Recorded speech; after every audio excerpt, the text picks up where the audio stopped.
Let's get joined up. Today's show is brought to you by Audible, and right now you can get a free audiobook download and a 30-day free trial at audibletrial.com/joinedup.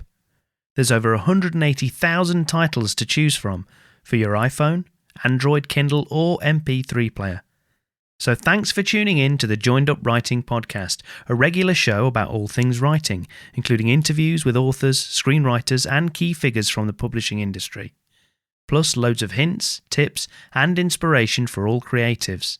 You can follow us on Twitter at JU Podcast, leave a quick iTunes review, or just tell a friend. Right, I suppose I better cue that theme tune.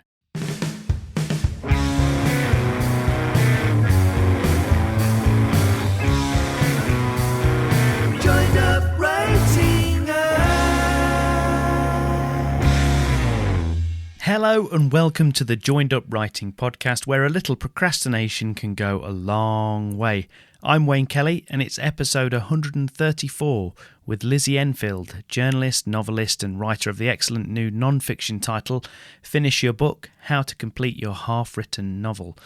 Lizzie's got tons of great advice for anyone currently battling their way through an unfinished draft, and her own writing journey includes dinosaurs, burglary, and envelopes containing hair and teeth. It'll all make sense, I promise.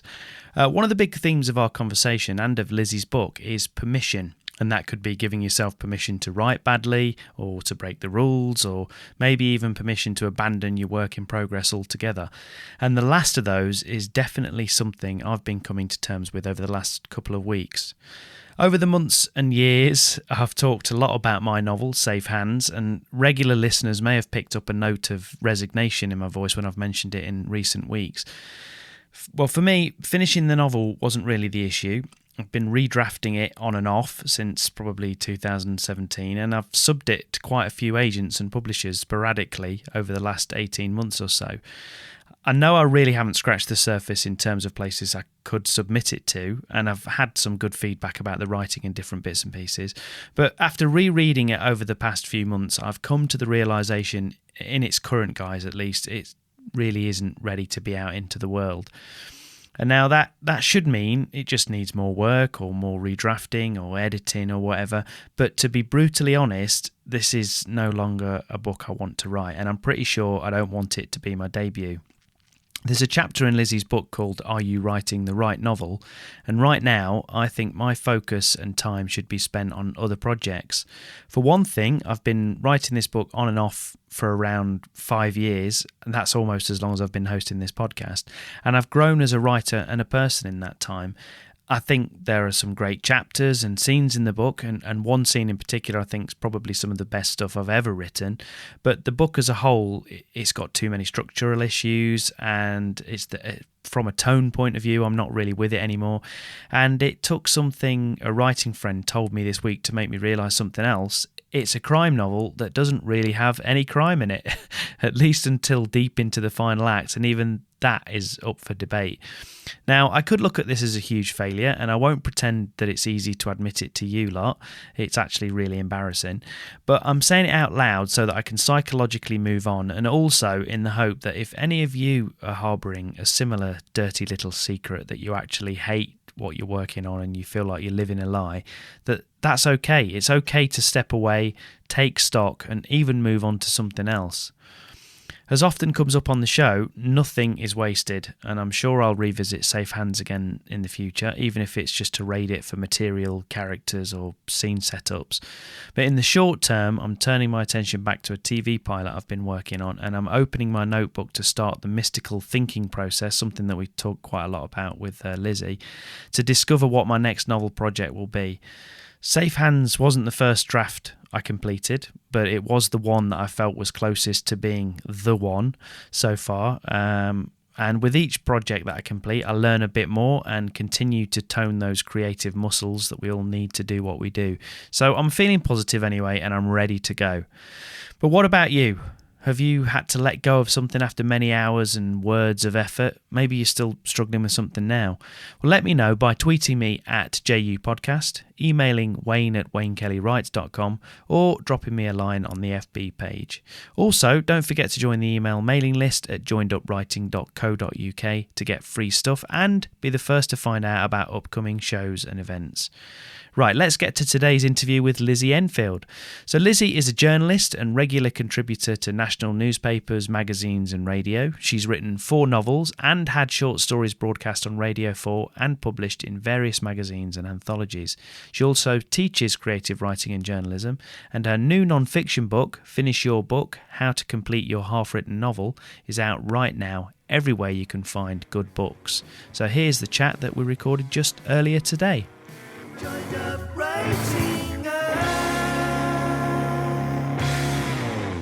Brilliant. Lizzie, thanks so much for joining me on Joined Up Writing. Really appreciate it. So why don't we just start off just by telling people whereabouts you're actually speaking from and give us a sense of how things are going.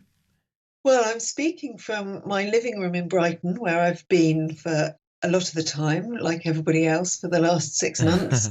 It's absolutely boiling here today. You're talking to me on Monday after the hottest weekend of the decade, probably. So I'm sort of, my house from the outside looks a bit like the Marie Celeste. I've got all the curtains drawn, the windows open.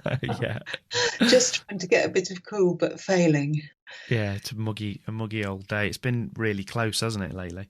Really close. And it's funny you should say that, because my middle daughter works in local radio in Norwich.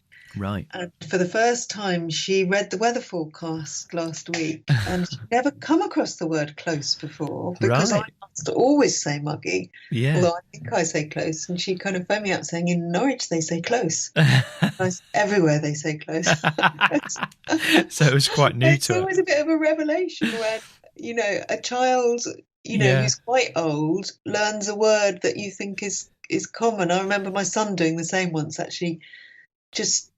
He must have been in his teens, discovering the word blouse. He was, what is a blouse? And you just thought, how strange. How is that? Like, I get it with my daughter. She's 19, and there's been loads of instances where I've said things and she's just frowning at me. I don't know what you mean. I'm like, how can you get to that age and not know that word? I don't understand. But well, it's interesting in the way that language changes, isn't it? That things that you think. I mean, I suppose blouse is quite an archaic word, but my mother would always have put on a blouse. It would have been a top, I suppose. Now, is it? Yeah, or a shirt or something, but not a blouse. But it is interesting the way some of those words are just lost, and then it takes a child to go, what? Yeah, and you go, oh, right. Close? What's close? Yeah, and suddenly make you feel very old as well in the space of a couple of seconds. That's the other great thing that children do. They use the expression for your age. That's right, yeah. Oh, that's great, Mum, for your age. Exactly. Okay, so why don't you start off by telling us anyway about your new non-fiction book, Finish Your Book, How to Complete Your Half-Written Novel. Well, yes, this is advice that I need to immediately suck up myself. But this was a book that, I suppose the idea came actually from a colleague of mine. I work as a freelance journalist as well.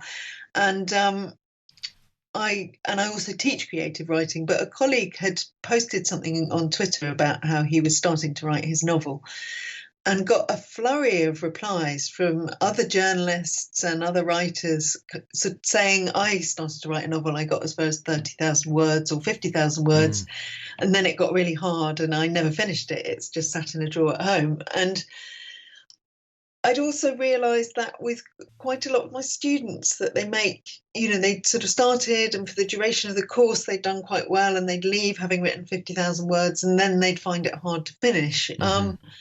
And I thought, well, there's obviously quite a lot of people out there that have, made really good progress and done a lot of that hard work in writing a novel, but come across stumbling blocks which they can't get over, and which I felt, mainly are, quite easy to address. Quite a lot of it is about permission. But I actually found lockdown quite hard myself in terms of writing. So rather than finishing my own novel, I thought, I've been toying with an idea of writing how to finish your novel, because I think there's quite a lot of writing guides that aim at getting started and character development, dialogue, all the basics of writing, but very little that actually says if you've got all of that, but you get stuck, what do you do next?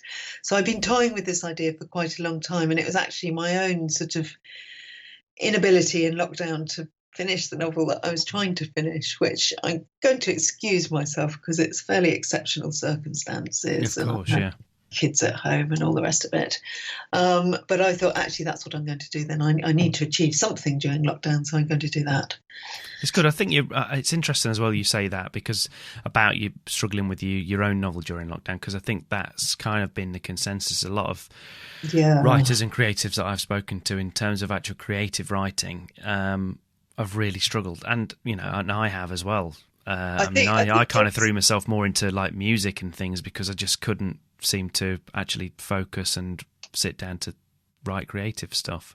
No, there was an awful sort of, you know, you almost felt like the media were telling you that you had to learn a language or an instrument. Right, that great novel, yeah. And actually, you know, there is a section in the book about writer's block, and I sort of say I don't really think that there is such a thing. It's a combination of different things. It's not just this creative writing block, but one of the things that people have said affects it is sort of depression and anxiety. And I think that, you know, that's what lockdown did really to everyone. I find that myself. I find I write much better if I'm in a good place myself. But I think what lockdown did was threw everyone, certainly to start off with, into a sort of place of, you know, anxiety and worry. And it's quite hard to get that creative energy, or to get a good creative energy. Anyway, you feel like you're writing is sort of slightly tinged by doom and gloom. And even if you're writing a doom and gloomy book, you need that energy to write it. But so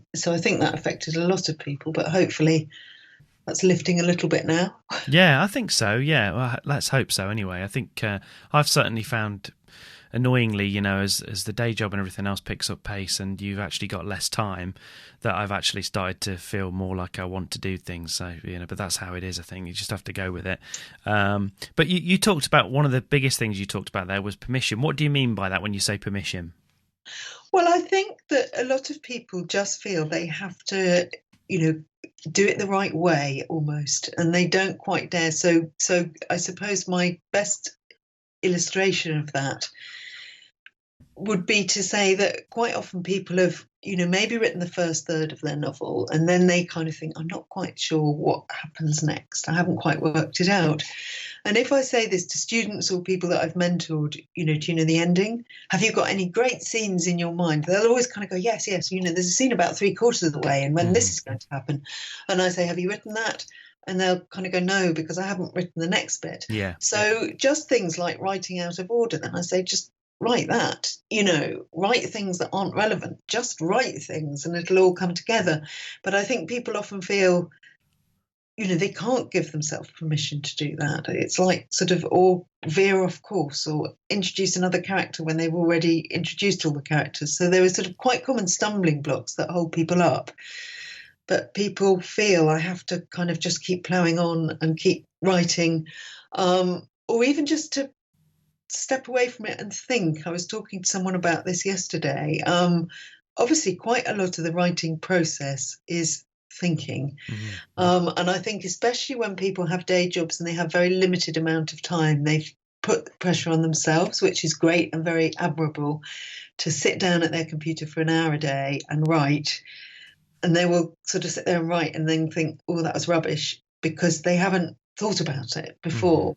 And actually, you know, sometimes, again, I say to students, take a week off. Yeah.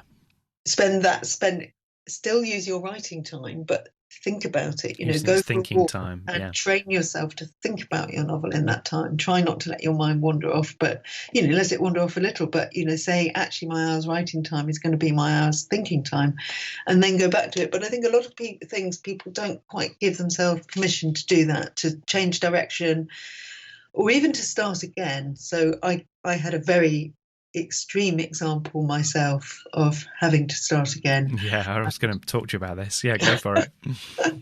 Well, I had a manuscript. Well, not the manuscript. Sometimes I say to people I had a manuscript stolen, and it feels like I'm such a fantastic author. People break into my home and get the early draft. And I'd love it if that was the case, but it wasn't. I actually just had computers, my computer, my main computer, and my laptop. And I just finished the first draft of a novel, and this was 2013. I hadn't yet sort of got to grips with backing things up on the cloud or Dropbox. I had backed it up on memory sticks, but they were in the computers that were stolen. So I lost that whole first draft and had to just start again from scratch and rewrite it. I think if anybody had said to me, you've got the story there, but you haven't quite got the writing, so just put it to one side and start again, I wouldn't have been able to do that. No, I might have because if someone said that is the best thing to do, but I've never would have done it myself. So it's sort of things like that feel quite hard, that you almost don't dare tell yourself to do it, because writing is often quite a solitary process. You often need someone just to say, look, you can just start again. Look, just because you've written 30,000 words doesn't mean it's wasted. Even if you start another novel, some of those characters might come into it. You can go to the end and write the end first.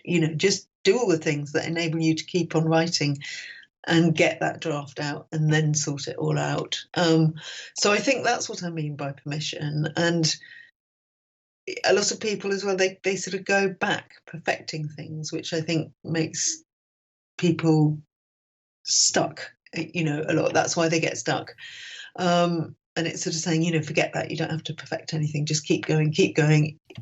I give you permission for it to be bad, because your next draft will be good. Yeah. So, and it's just that hand-holding, really, and someone saying, it's okay, you can do that. Don't worry about it. And I think in the example that you mentioned there as well, obviously you had a very extreme example of it. You literally had the whole thing taken away from you. But in some ways, I think that's better in the example that you're talking about, because even when I've tried to redraft a chapter, when I know a chapter's not right, like when it's completely not right, you think, well, there's something really wrong with this and I just need to rewrite it. It's very hard to completely redraft it, as in start with a blank page and write the chapter again. When you've got a chapter sitting just there, it's very, very difficult to avoid the temptation of just going, well, I still like that paragraph there, or those couple of phrases, and I'll just maybe copy and paste those, and then I'll change that. And you're not really starting from scratch. So I know it was an extremely painful thing that happened to you, but from a point of view of that, you kind of have to you have to start from scratch. And the other thing that I've heard people say when thinking about writing a synopsis, say for example, is to avoid rereading the novel. Just write the synopsis, and anything you remembered to put in the synopsis is important, and anything you miss out probably is not a big deal, and maybe you should look at whether it should even be in the story. I think that's one of the sort of main disadvantages of working on a computer, for all their advantages, is that you have got that cut and paste facility and you don't ever start afresh.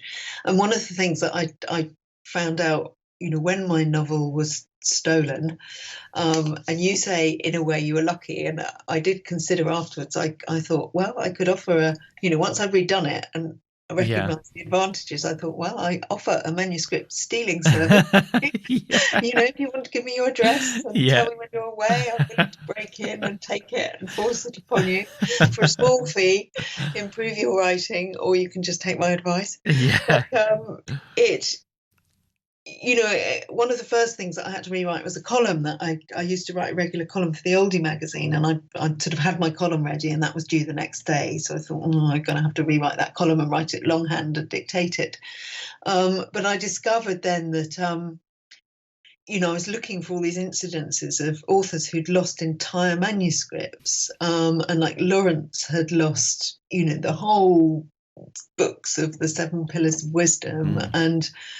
But one of the things that I discovered was that Hemingway always, he said, would write a draft longhand, obviously, and then just lock it away in a drawer, and not refer to it. So that whole process of the first draft was getting the story out, and he would actually lock it away so he couldn't look at it and do what you said, that rewriting the synopsis or rewriting the story. And I do think often, as you said, it's very difficult, even with a chapter. A lot of people have had that far more common. You write a chapter, the computer says, do you want to save this chapter? And you press don't save rather than save. Yeah. And so a lot of people have had that. And then if you do that very quickly, I think you often rewrite something much better. It's like you've got the sort of torturous bit out and then you can kind of come back to it fresh. Yeah. You often do that very fast and you sort of free up the subconscious part of your brain a lot more by doing that. So I think a lot of people have done that exercise with small without bits realizing, of work, but not so much with the big bit of work. But I think that the thing you said about the synopsis is really interesting, that actually if you just write it without reference to what you have, you will put in what's important and you'll be able to see what's important, and then you'll suddenly go back and go, oh, I've got that chapter when everyone went to the beach in Brighton and it was really crowded, and feel I only wrote that because that's what happened at the weekend and I was feeling a bit uninspired. And it doesn't have a place in the story at all. So I think that's a very good tip that I should have included in the book. There's plenty of other ones in there, trust me. I have to revise it. There's plenty of other good ones. But the thing that you said about thinking time as well, and I think particularly, as you say, when you, as most of us are, you're working around another day job or some kind of other things that family life or whatever it is that you're working around, and you do get this mystical hour of free time or 2 hours or whatever it happens to be. I think there is, especially because you see this a lot on Twitter and things, where you'll see word counts and things being put up, like I wrote 500 words or I wrote 1,000 words today, or I'm sitting down and I'm going to write 1,500 words or whatever it happens to be. And I think there's a particular link, particularly with the computer, as you say.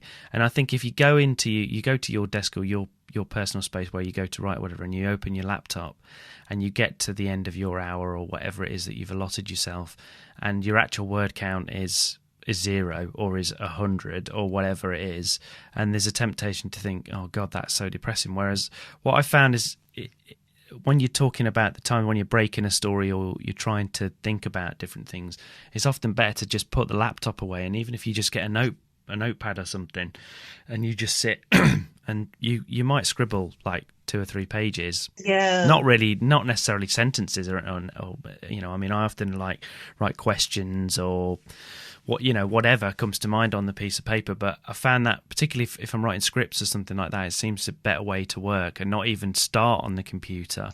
I absolutely think, in a lot of areas, not just writing, that the sort of work ethic, which is good, but it can be the enemy of creativity. I mean, it's obviously part of it, but also it can be the enemy of it. And because writing is that combination of hard work and getting the words down and doing that, and a sort of what I describe as magic, really. But it's just that quite often you'll be writing thinking, I haven't had that moment of illumination yet that is going to make the difference between this being an okay book and it being a good book, and I'm doing all the hard work, but I still need that little spark.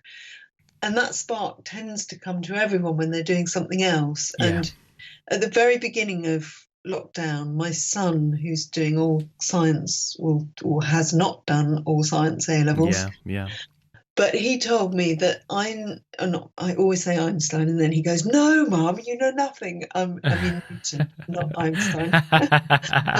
Newton came up with gravity when Cambridge was closed due to an outbreak of the plague, and that's why he was sitting in his garden. Oh, right. And apparently up until that time, he was a kind of okay physicist, working in the lab at Cambridge, but not inspired. And it was actually that not being at work, not turning up to the day job, that gave him that moment of inspiration. And, that might not be entirely accurate, but, the other thing that I find it quite hard as a writer is, especially with sort of children, neighbours, is that quite a lot of my best work, as I said when we were chatting, I live in Brighton, I would say quite a lot of my best work is either walking or swimming. I swim in the sea a lot. And it doesn't look as if I'm working, obviously. Yeah. It looks like I've taken an hour off and I'm going for a swim. But when people say, what are you thinking about when you're swimming? I think that is when I'm you get in that meditative That's the key, yeah. state that, and I quite often go and I sort of set myself a distance that I'm going to swim, like maybe between the piers. Mm-hmm. So all I'm doing is I haven't got to think about anything except aim for that pier, turn around, go back. And that's when the sort of subconscious and the conscious brain is at work, and I can come back after that and then sit down and do my hours writing. But again, when you talk about permission, that feels like, especially if you're not earning a living from writing, and this was my position when I first started out, but you're borrowing time which everybody feels they ought to be giving to their day job, or they ought to be giving to their family, or they ought to be giving to their relationship. And I think there's often an element of guilt that goes with that. I'm trying to do this thing for me. I'm taking, you're looking after the kids and I'm trying to write my novel. And if you don't appear to be sitting at your desk writing, you've got your partner kind of going, well, hang on a minute, I'm taking the kids here and you were supposed to be writing and all you're doing is wandering around. And it's trying to say, that is it. And you've got to give yourself permission to do that, because it's equally important. And one of the things that I did find writing my first novel, that an absolute essential part of my routine, because at the time I've got 3 children and they were all quite young. And even if I, took the youngest for sort of a walk in the buggy, they're all quite garrulous. So it would be, did you see that? Did you see that? Why are magpies black and white? Why do they do this? There was no thinking time. So the most important, one of the very important parts of my writing routine was my bath at night. Yeah. And I always had a bath at night, and I used to write first thing in the morning. But the bath was that I can lock the bathroom door. And the kids used to say, why do you have such long baths? Because no one's allowed in. And I can think, and even we've got a chair in the bathroom, sometimes I just sit on the chair thinking, I'm just here. But then I could sleep on that and, whatever I'd thought. And then I would actually wake up to my early morning writing time thinking, okay, now I know what I'm going to write. But if you just set the alarm and get up for your early morning writing time and you haven't thought, then it's very hard to get going. I think so. I think the thinking really is, I always think of it as it's the heavy lifting of writing. Actually, writing itself, just writing, is actually not that difficult. I mean, it's difficult from, obviously, when you get into editing and you're revising and you're trying to get things to maybe have more resonance or whatever. But actually sitting down and writing the words, when you've actually got something to say and you know where you're headed, I mean, it's usually the fun bit of writing. I mean, I find it's like, if you know where you're going and you're writing a scene and you know what where the character's going and how it's going to unfold, I mean, that's quite exciting and often easy. I mean, you can write, 1,000 words pretty quickly when you're in that frame of mind and you know where you're going. The hardest part is when it's stop-start, because you're thinking, hang on, what is about to happen, or what do I think, where do I think this needs to go, or what is this actually about? I mean, which is all the stuff that's, as you say, you can't actually see it because there's often there's not words on a page, but that's the really exactly heavy bit. It's that not having that knowledge of where you're going, and if you don't, and having that sort of work ethic that you've just got to be writing all the time, and then you think, well, you're just going to write nonsense if you haven't worked out where you're going or what you want to do. And I know, another sort of useful tip is a lot of writers say they always end whatever they're doing. They sort of don't end on the end of a chapter, they end on the beginning of a chapter, one day, so that they've got that kickstart for the next day, that they've begun something. Yeah. And then they can think about it, then they'll silently be mulling that. But there's also, quite often you've got a tendency to sort of think, I'm just going to tie up this scene. And then you have left it tied up. And what you want to do is to have opened onto a fresh one and take that with you. Planted a new seed, yeah. The author of The Essex Serpent. Sarah Perry? That's it. She spends about a year just research, walking, thinking, and then 3 months of writing. And then when she sits down, she writes the first draft really quickly in about 3 months. So everyone obviously has very different ways of doing it, but it does, that does illustrate how much, if you put it in terms of a year stroke 3 months, that illustrates how much time is thinking time. And probably all authors sort of have, for an hour's writing time, there's quite a lot of thinking time that they might not account for, but they're in a meeting at work and they're looking out of the window, or they're on the train. Yeah, completely. Work, but it's there. And it's like if somebody said to you, if you had to copy out 100,000 words, let's say, somebody gave you something and you were literally just copying it into the computer, it wouldn't actually take you that long to do that. If it was just a case of you just transcribing something, that's because I think a lot of people that don't write, or don't really know that much about what goes into writing a novel or whatever, would just, their main thing they would just think, well, it's just long, there's just a lot of words there, and that's where they kind of see it, not actually the thought and the imagination and the creativity that's gone into those words, putting the words on the page. Also, it can seem like you're not doing, I think a lot of people do feel like, and there are sites that sort of, a lot of people saying, write at least 2,000 words. I saw something on Twitter yesterday, someone saying, write 2,000 to 3,000 words a day, treat it as a job. Mm-hmm. And actually, again, that comes with my permission thing. If you write 250 words a day, you've got a novel in 2 years. If you write 500 words a day, you've got a draft of a novel in a year, so you don't have to. It's the regularity rather than the word count, and the keeping it going. And it's when you stop altogether, and that's obviously fairly obvious stuff. But I actually, several years ago, I taught this woman who was very impressive in her profession, and then has subsequently become an enormously impressive writer as well. Yeah. But at the time, she was a neurologist. She was working in a hospital. She hadn't written a word of her novel, but she'd come on this course because she wanted to write a novel. Yeah. And she was, a year later, she got in touch with me and said, I finished my novel. Would you mind taking a look at it? And I was sort of like, well, how did you manage to do that? You've got such a busy job. And she said, I did what you told me to do. And I thought, oh, what was that? I must do it. And she said, I didn't come home from work until I'd written 500 words. So I stopped in a cafe on the way home from work every day and wrote 500 words. And actually, when you say, I think quite often that's, one of the things that people find daunting is all this talk of you must write 1,000, 2,000, 3,000. That's something that stops people because they feel defeated. Yeah. So I've got a chapter on goals, and I say make your goals realistic. And if you only got time to write 100 words a day, but maybe that's during the week, maybe you've got time to write 1,000 on Saturday. Then write 100 words Monday to Friday and write 1,000 on Saturday. Do whatever it is, but don't be defeated by this idea that everyone else is sitting and writing for 8 hours a day or writing 5,000 words a day, because the chances are that they're not really. And as you say, quite small word count builds up quite quickly as long as you do it regularly. But it's the substance of it rather than that said. There's no fast rules to writing. And I know a lot of people that work really well by churning out words, as you've said. Yeah.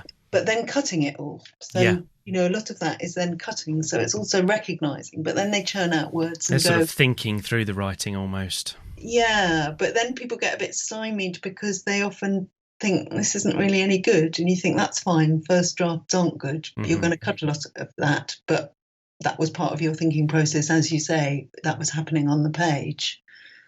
When you get to see it there. Yeah. So tell us a little bit more about your background, kind of where you grew up and what your earliest memory of writing was. Well, it's interesting you say that. I grew up in Sussex. I'm still in Sussex. So I sort of, I have moved, I've travelled around the world a bit, but not ended up in Brighton, which was actually where I always wanted to end up. Mm-hmm. And my first, I had an aunt when I grew up. So when I was a child, I did love writing, and I used to write a lot. And I had an aunt who worked in advertising at the time, and had access to a photocopier, which seemed quite unusual. And I used to write poetry, and she used to sort of take off my handwritten pages of poetry and photocopy them. And this particular aunt was, she had quite a groundbreaking role in the advertising world, especially for a woman. Mm-hmm. And she didn't have any children, and she used to absolutely dote on all of us.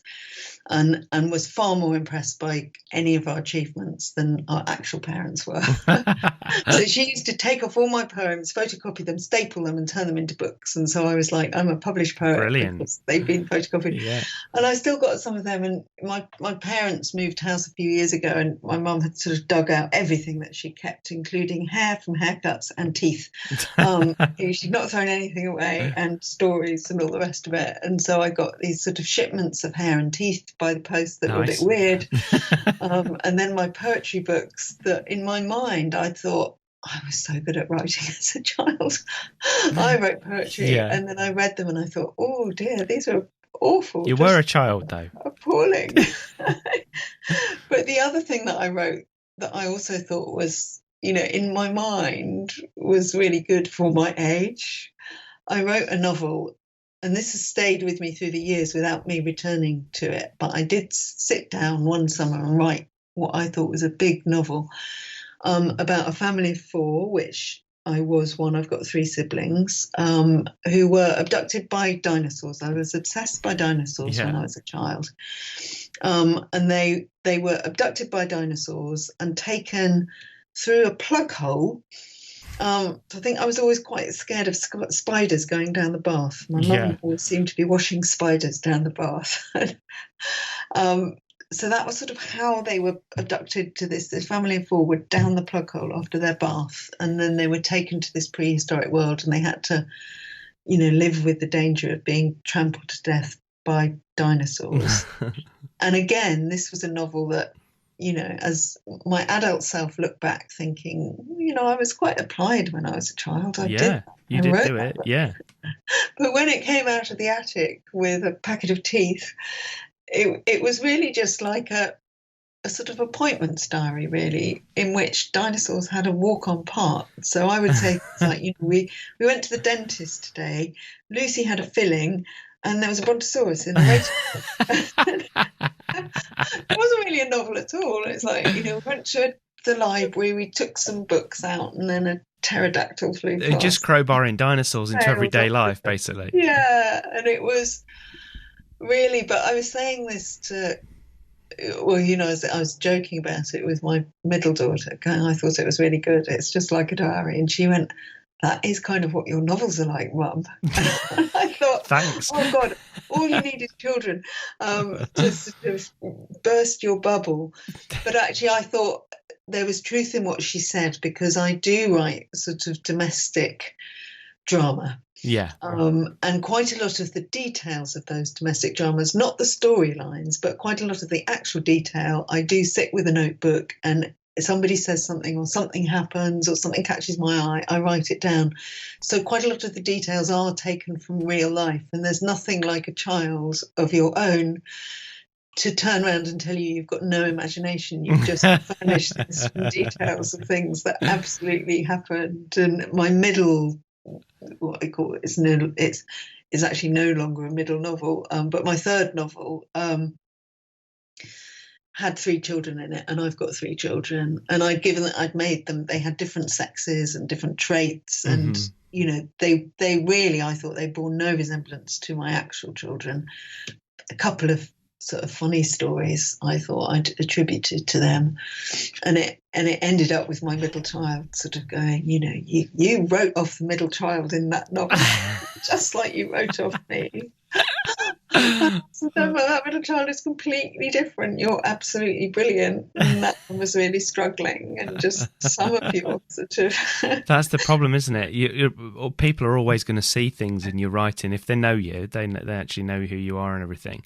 They're going to think, that means when that. They bear absolutely no relation. And I think that's another thing that I find this with students, that I think it's very common when you're talking about point of view, that a lot of people really shy away from writing in the first person because, especially for a first novel, because they think people will think it's them. Yeah.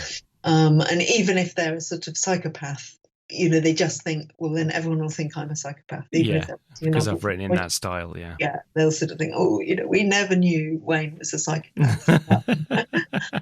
But now he's revealed himself. Till that confessional novel that he wrote. This character murdered 13 of his neighbours. When did I ever do that? And they'll just think, that's what you see. Well, yeah, that's it. It's all out in the open now, yeah. Yes. You start sending teeth and hair to people, and then you really are a psychopath. So. Exactly.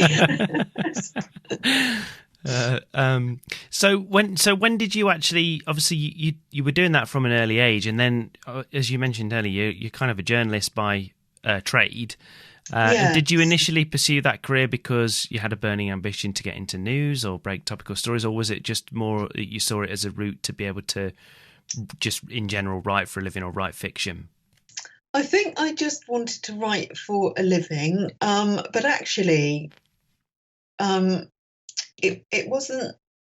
No, I didn't want to write for a living, so I'm going to phrase it another way. I wanted to tell stories for a living, and a lot of people, obviously, that is, it's couched as writing, but I think that's the important thing, really. It's not the writing per se; it's the storytelling, and.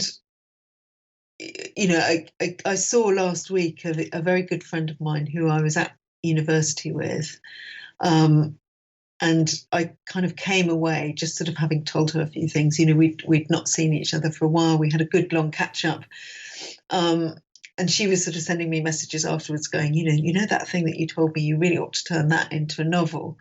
But it reminded me that when we were at university together, we shared a house, and she then, slightly rudely, had a system of grading the stories that I obviously repeated into the golden oldies that I was allowed to repeat, and the ones that I must not repeat again because they'd heard them. So, and I think journalism really is, there's this sort of phrase in journalism which I now apply to writing, and often do this thing of sort of when people are just talking, but there's this, your stock phrase is, that's a great story. So someone will be telling you something and you kind of think, yeah, I know you're telling me about your life and you want me to empathise and nod and go, oh dear, poor you and things, and I'll sort of listen and then get to a bit and think, that's a great story. Yeah. I've got that novel of the story. And obviously as a journalist, that's what you're kind of trained to do. It's like you're given all the facts and you'll, go, what is the story here? So in some ways, I think it's, obviously the two very often go hand in hand, but and I did when I was much younger. I went to the University of East Anglia. I did history there.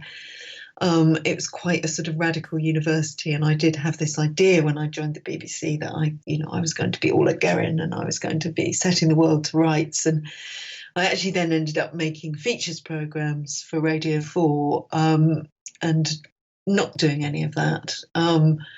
And actually in that, I think I sort of discovered something about myself and that storytelling. And I think that what I discovered was that I had much more interest in the people behind the story rather than the story itself. It took me a while to work that out, but news is always very much about the story and features is much more about the human interest angle. So I sort of worked my way slowly towards fiction writing, sort of from news to features in radio, to feature writing for newspapers and magazines, and then to thinking, actually, I want to expand on this and, go back to the family of 4 abducted by a dinosaur and, write another book. And so in terms of what, obviously, your book is all about finishing the novel. So the first book that you got to that was actually published that went out into the world. Tell us what that actually was. But was that the first book that you actually finished? Because often the first book that someone gets published is not necessarily the first book that they got published. Well, the first book that I finished was the dinosaur one. You're still counting that. That's good. One day I expect someone will want to bring it out. It's still there. But they haven't yet. But actually, I mean, it's sort of, I don't know, it sounds a bit arrogant. The first novel that I wrote was my first novel that came out. So I've been very lucky and there is a lot of luck in this, and it's not typical, but I was lucky there's a lot of your manuscript landing on the right desk of the right agent who's looking for a particular thing at a particular time. And my first novel was almost, it emerged very serendipitously, and I suppose that most novels do. It's called What You Don't Know, and it was really a contemporary. My pitch was, it's a contemporary brief encounter, and it was about a woman who's, working as a journalist, interviews a sort of Gulf War veteran. She's married, has children, falls for him. What happens? And it really came from a scene. I went on an Arvon creative writing course with nothing in my head. Actually, that's not true. I had an idea in my head that I wanted to write a young adult novel. But just in a writing exercise, I wrote a scene, and I thought this could be the opening chapter of a book. And that I sort of started the book from then, and it just sort of emerged from that. And because I'd based it quite closely on brief encounter, the plotting was quite easy, but it was all contemporary. And so that was my first novel. My next novel was called Uncoupled. Eventually it was called Uncoupled, and that was actually the title my husband came up with. And it was about two people. I used to commute from Brighton to London, so it's a kind of, and I used to write a column actually about commuting, so for the local newspaper, and it was a sort of semi-fictional column about a girl who commuted to Brighton every day and the sort of escapades that happened to her. So some of that came into it actually, but this was a story about a train crash on the London to Brighton line, and two people that get trapped for a long time. One of them's injured, the other one could escape but stays.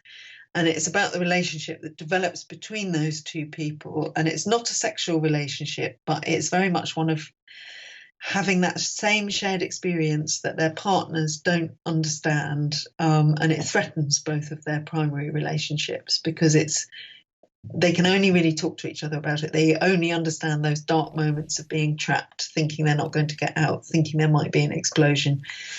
And so it's about that relationship. And actually that came from watching a documentary about the 7/7 tube bombings. And I saw a very similar story of someone saying they were trapped.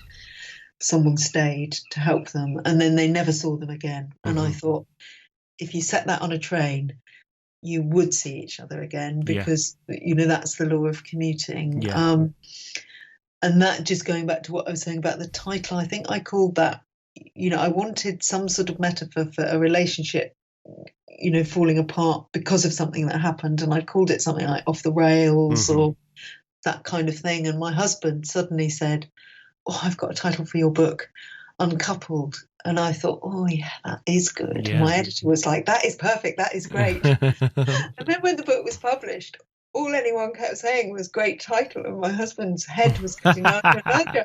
And I was thinking, going back to word counts, you came up with one word. I wrote 100,000 words. That's right. You're getting all the praise. He said, "There's nothing to this writing lark." Yeah. No. And he was all very proudly. I came up with a title. I thought, that's one word. I wrote 100,000 words. Give me praise. So, in terms, obviously, so you've been doing this for quite some time now in terms of writing novels and everything else. So how would you say your process has changed, if at all, since you wrote that first novel to where you are now? Well, it's still the same process. I think the one thing that has changed, it's still very much. So I've got 4 novels published. I've written a 5th that sort of is in the pipeline, and I've written the first draft of the 6th. So, after What You Don't Know and Uncoupled, I had Living With It, and then Ivy and Abe that came out a couple of years ago, and that was published as Elizabeth Enfield. And for all of them, the process is very much still that process of, sitting down and trying to find that regular time to write and think and writing it. The 2 most interesting things that I've learned are what I learned with my second novel, because I had a 2-book deal from Headline with my first novel. And I thought, and that one I got up and I'd written at 5 o'clock every morning before anyone woke up, before I started my journalism work. And having the 2-book deal and having a reasonable advance, I thought, well, I don't have to do my journalism work anymore.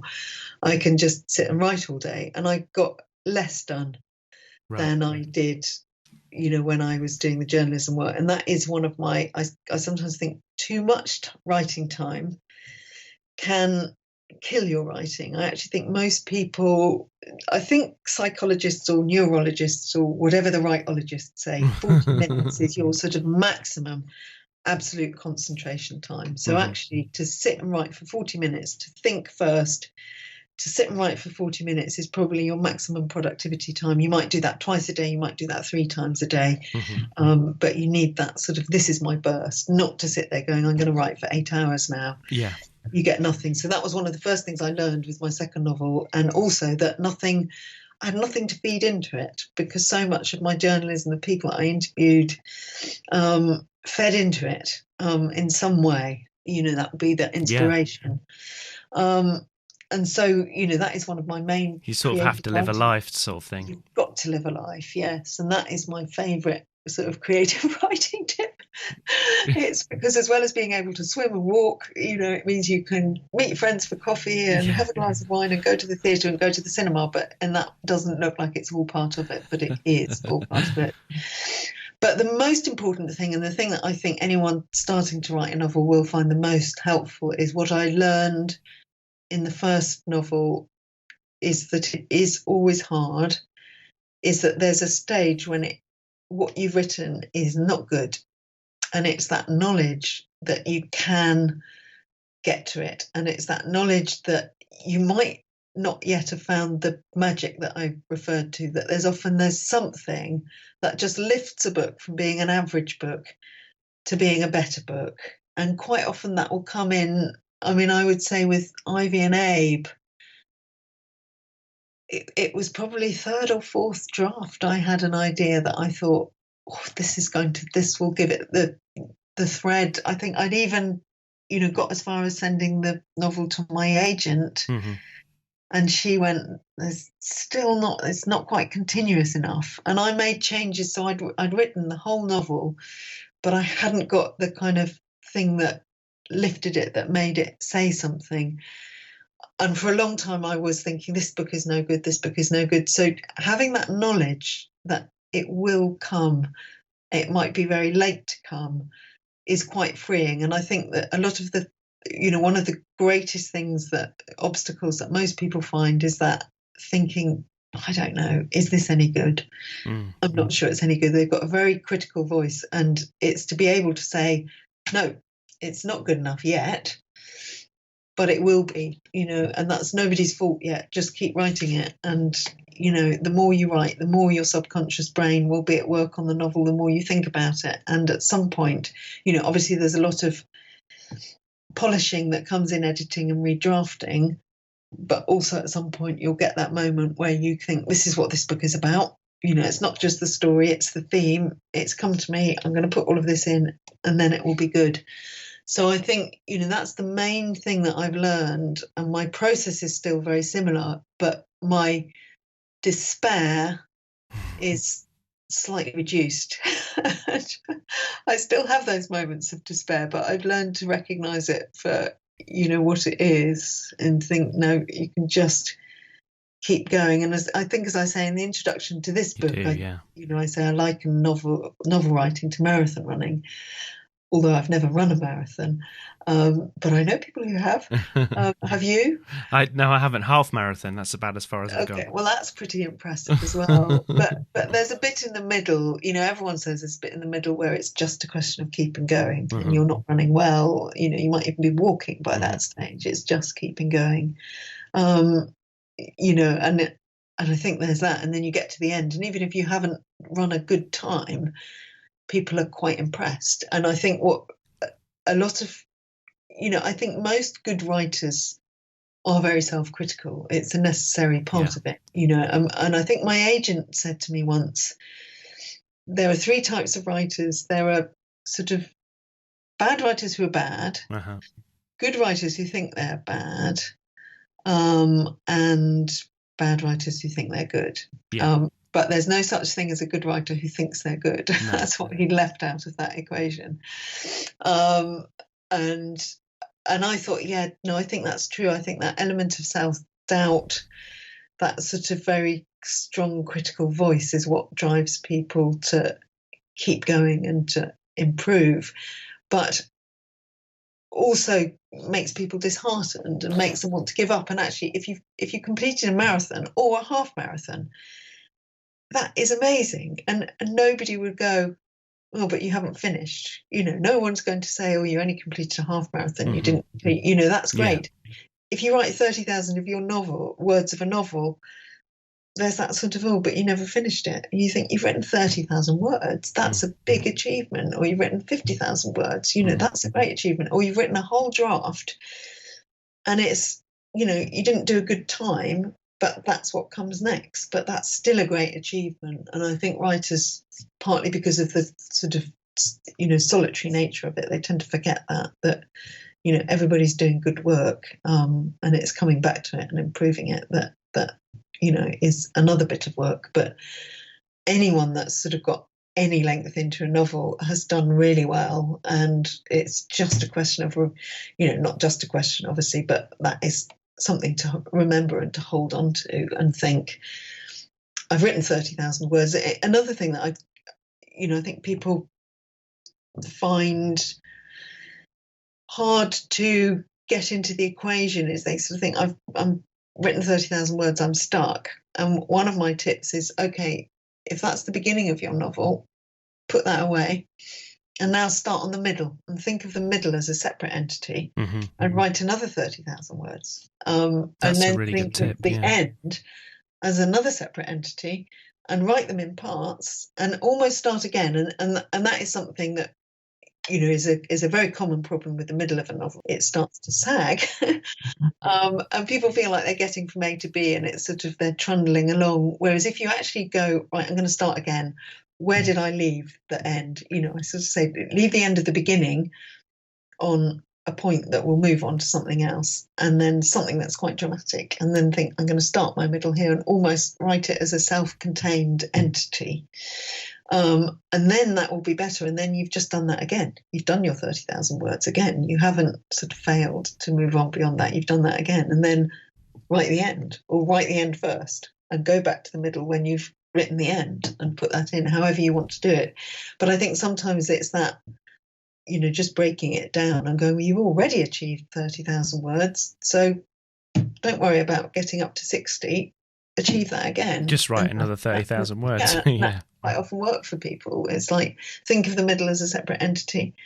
Worry about it, all becoming a smooth whole. But actually that tends to make your middle much tighter and more zingy as well. That's a great tip. Really good tip. So as we kind of move towards wrapping things up, can you give us a sense of what's coming up next and also where people can find out more about you online? What's coming up next for me is that I am sucking up my own advice and post, as we emerge from lockdown, I'm going back to, I had a draft of a novel that I sort of left and I'm now back working on that, trying to do all the things that I say in the novel, in the book, in the non-fiction book, and various bits of journalism. One of the things I do is a lot of travel writing, and that was obviously, there was, not much of that during lockdown.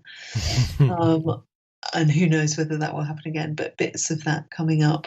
But you can find out more about me. I've got a website, and that's www.elizabethenfield.com. So you can find out, anyone who wants to find out about my previous books, my journalism, some of my teaching work. And you seem to have covered quite a lot of my early life. You've been in a therapist chair. On there, but yeah. Yes, people can always therapist to people to open up and start telling stories about their mother sending hair through the post. That's good. And where can people? You're on Twitter as well, aren't you? I'm on Twitter, and then I'm at Lizzie Enfield. And Yes, I'll put all of that in the show notes. But for now, good luck with the book, which is out right now, isn't it? Finish Your Book. It's right now. It's paperback and it's available on Kindle and paperback on Amazon. Finish Your Book, How to Complete Your Half-Written Novel. And I'm really hoping that it will inspire. Well, it's inspiring me, actually, in a strange way. Yeah. Right? It has made me think. So even if it only inspires me, it'll have done. Well, it's full of inspirational tips, and it's been great to speak to you. So good luck with it. And for now, Lizzie, it's been great to talk to you.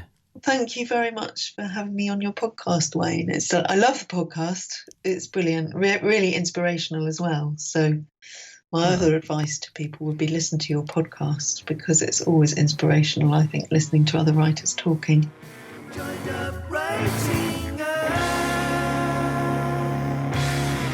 Well, what a lovely thing to say right at the end there. So thanks again to Lizzie Enfield, who I could have talked to for hours, and I'm sure we'll get her back on again in the future. I'll put all of her links in the show notes over at joinedupwriting.co.uk, and you should definitely check out Finish Your Book because it's full of helpful advice. So that's it for this week, but don't forget you can find the entire back catalogue of interviews on the website.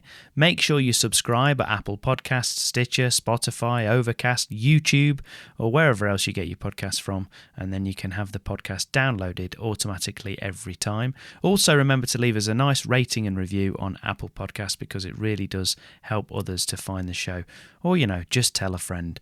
But for now, thanks for listening. I'm Wayne Kelly. Happy writing, stay safe, and I'll see you next time.